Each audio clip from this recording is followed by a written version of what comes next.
it just ching, ching, ching, ching. And it's like, as a military spouse, like, who has $150,000? Why fight it? I was secretly delighted. I gave chase and then I let you win. Know that I never knew that you are crazy glue, my darling, and I'm stuck to you. But I'm cozy and I don't wanna wiggle loose. I don't wanna wiggle loose.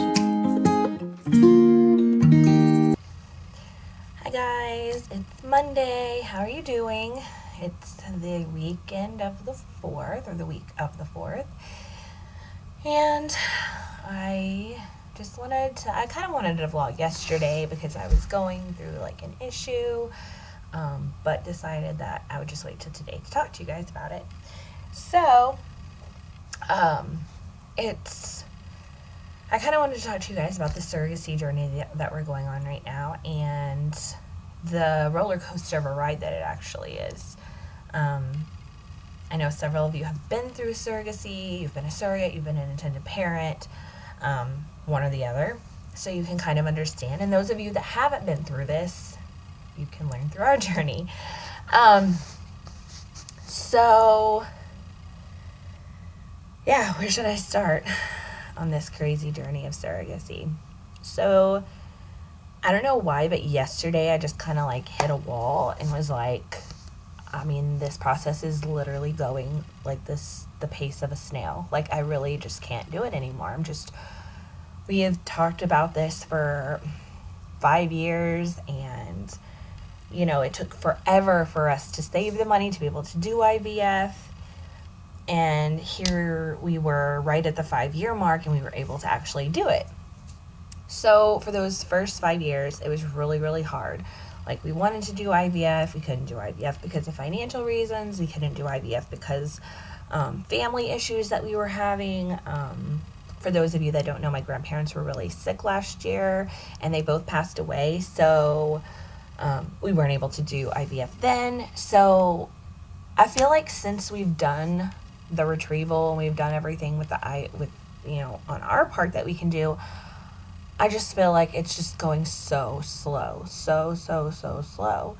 And so yesterday I was just really depressed. I mean, really not good. Like, I laid in my bed all day and really was just in like a bad place, you know, because, and then when you're in that kind of place too, it feels like everybody around you is having a baby or is pregnant or, you know, whatever it is, and it just feels like you're the only person in the world that it's not happening for. And I get so many comments from a lot of different people, and I know that they probably mean well, but sometimes they come off a little bit hurtful. You know, sometimes I feel like I can't talk to a lot of people about this because, you know, the first comments out of their mouth are, well, you have 2 healthy children, like, you shouldn't want any more. Just because I have 2 healthy children who I love, they drive me insane, but I love them to death. I would not trade them for anything. It doesn't mean that I should just, my dreams of having, you know, 3 children should just go away, and that's that. It doesn't happen like that. And I know that some people say that just as like a form of comfort, I guess, but it doesn't work like that. And again, no, we're not infertile. No, we don't have any of those issues, which I know could be completely heartbreaking. But I wish that people knew that this side of infertility is almost worse. I mean, I hate to say it and even say that it's worse, but in a different way, not in the same way. My heart breaks for the people that are not able to have their own children, because I couldn't even imagine like being told that. And on another level, it's hard because right after we had Mason, we decided we would have another one, and we would even try like the next summer, and all hell broke loose. And your doctor says to you, you cannot have another baby, and basically making you choose between life and death. Either you're going to have another baby or you're possibly going to die. And that's like a huge like mind, if you know what I mean. Because you go back and forth and you join all these boards and you see all these women that have had successful pregnancies with this disease, and you go to your pulmonary doctor and he's like, if you get pregnant, you will die, and it's like, you just don't know what to do, which led us into the world of surrogacy. And I can't explain, like, the feelings of being an intended parent. It's just, a couple of years ago, we were looking for a surrogate, you know, all over these boards. There's tons of Facebook groups about it. Lots of match groups that you can join into. Agencies, of course, that you can apply to be in. But we found, like, the costs are astronomical. Astronomical. It's like you're almost being punished for not being able to have a baby. And it's just unfair. It's not right. I don't like it. Just so you know, like, just off the top of my head from what I saw a couple of months ago, was an agency fee can range, and this is just the agency fee. This doesn't go to the surrogate. This doesn't go to anything else but the agency to run. And some of them don't even do this. Some of them will throw in, like, the medical clearance screen. Some of them will do insurance overviews to see if your surrogate is eligible for it. I mean, all these things, but very minuscule. You know, like, I could probably do them for a lot less than what they want. So a range between $12,000 and like $20,000. And it's just for them to match you with somebody. Then on top of that, you have your surrogate fee, which is your compensation. And that can range, I mean, we've been all over the place.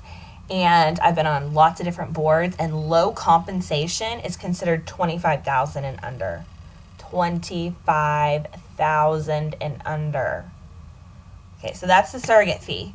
So that doesn't pay for everything either. If your surrogate needs insurance, that's like $500 or $600 a month plus the deductible. And then you have lawyer fees, which are about $5,000 because you have to hire a surrogate, a lawyer also. But then there's extra add-on fees that I was seeing on a couple different sites for loss of a reproductive organ, $5,000, C-section fee, $5,000, miscarriage, $1,500. It's like, it's just ching, ching, ching, ching. And it's like, as a military spouse, like, who has $100,000, $150,000 that you can just finance and be like, here you go, just take all of it? I don't know. So then to hear, like, low comp is like 25 and under is like mind-boggling, you guys. My mind is just like, oh my gosh. Oh my gosh, like, we're talking about 25 grand like it's freaking chump change here. Or we're talking about an agency fee that's $12,000 to $20,000 that's just chump change. I ask you to literally, like, think in your mind, close your eyes and think to yourself. If you were not able to have your own baby, you were chosen life or death to have your own baby, would you pay the $100,000 or $150,000 that is required for you to start surrogacy? Think about that. If you were not able to have any children or any more children, and your only lifeline was to hire a surrogate to do this, how could you do it? How would you do it? I would like to know. Let me know in the comments below, because obviously, maybe I'm just doing life wrong. So, anyways, I kind of side-skirted that issue, but so yeah, we're kind of in the process of going with the lawyer and everything, and she sent us pages, like 19 pages long, of what we expect from surrogacy, and like, my IVF clinic is calling me like, when are you gonna do a transfer? And I'm just like, why is it taking so long? Why is it taking so long? I don't know. I'm just really, really frustrated. Like I said, I was in bed all day yesterday because it's really messing with my mind. And I just think, you know, I keep thinking every month, like, okay, it's going to happen. Or every month this is going to happen. And it doesn't happen. And I've kind of been in this mindset since 2014. And, I mean, here I am 3 years later, and I'm still in the same mindset. I'm like, next month, and then next month turns into next year, and then the next year turns into the next year, and nothing's happening except for we're getting older. That's all that's happening right now. So, I don't know, you guys. I'm just really having a bad vent today. Just kind of feeling icky, just trying to clean to stay busy with everything, but I don't know. Nothing's really kind of curing the fog that I'm in right now. But I'm not sure what to do. I'm not sure what to say. I'm not sure who to talk to, who I can talk to, who I can't talk to. I'm talking to you guys because I need your advice. Like, what should I do? I honestly don't, like, my back is like pushed up against the wall, literally. And I just don't know what's right. You know, I don't know. I just hope and pray that, you know, something happens soon and we're able to get the ball a little bit further down the road than it is now. And yeah, I don't know. Hopefully something comes of it soon, but keep me in your prayers, you guys, and like I said, let me know of any advice that you guys have. I'm open. I just want to hear your thoughts on this and kind of get some feedback from you guys. Yeah. So I'm going to go try and clean some more, and hopefully tomorrow for the 4th will kind of pick me up a little bit too. Fireworks and food always cheers the person up, right? So I'm going to go clean my house and get ready for the 4th, bake some good stuff and make some dips, and I don't know, just kind of hang out a little bit and try to chill out. I hope you guys have a fabulous 4th, and I will hopefully see you guys either the end of this week or next week. Bye, guys.